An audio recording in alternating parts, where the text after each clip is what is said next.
सुकमा में CRPF camp पर बड़ा हमला, नक्सलियों ने घात लगाकर किया अटैक, सीआरपीएफ के कई जवान हमले में शहीद। बस्तर क्षेत्र के नक्सल प्रभावित इलाका में नक्सल विरोधी अभियान साथ साथ क्षेत्र की जनता को मूलभूत सुविधा से उन्हें लाभान्वित करने के लिए लगातार विगत दिनों में नवीन सुरक्षा कैंप स्थापित किए गए थे। इस सिलसिला में आज जिला सुकमा एवं बीजापुर के सीमावर्ती टेकलगुड़म इलाका में नवीन कैंप स्थापित की जा रही थे। कैंप स्थापना के लिए हमारा आउटर कॉर्डन में सुरक्षा बल तैनात थे। इस दौरान माओवादी को पेट्रोल नंबर 1 MCRC यानी फॉर्मेशन का माओवादी द्वारा जो हमारा आउटर कॉर्डन में जो लगा हुआ कोबरा और STF, DRG, CRPF के बल के साथ उनकी मुठभेड़ हुई। मुठभेड़ में हमारे जवान द्वारा काफी मुंह तोड़ जवाब दिए गए थे। उसमें संभवतः माओवादी को कम से कम 6 कैडेट मारा जाने का हमारे पास अभी विजुअल्स प्राप्त हुई है। साथ साथ इस घटना के दौरान हमारा जो 3 जवान है उनमें से 2 कोबरा 201 बैटलियन का और एक CRPF 150 वाहिनी का 3 जवानों का शहादत हुई है। उन्होंने काफी बहादुरी से इस मुठभेड़ में लड़ाई लड़ा, लेकिन दुर्भाग्यवश तीनों घायल हुआ और घायल के पश्चात उन्होंने स्पॉट में उनका शहादत भी हो गए थे।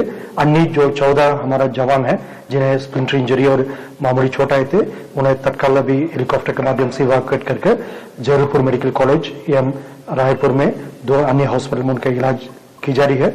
सभी जवान अभी खतरा से बाहर हैं, उनका इलाज अभी लगातार जारी, उनका कंडीशन स्टेबल बताई जा रहा है और आसपास इलाके में अभी लगातार एडिशनल रीइंफोर्समेंट पार्टी के साथ कार्रवाई की जा रही है।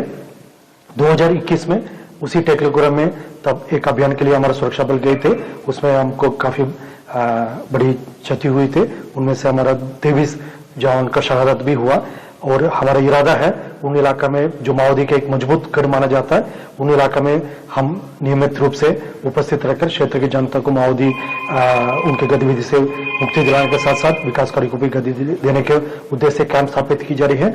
आज का एक घटना के बावजूद हमारा इरादा मजबूत है, हम पीछे नहीं हटेंगे। वो कैंप यथावत स्थापित रहेगा और आने वाले समय में और मजबूती से माओवादी के खिलाफ लड़ाई लड़ने के लिए ये कैंप एक महत्वपूर्ण भूमिका निभाएगा।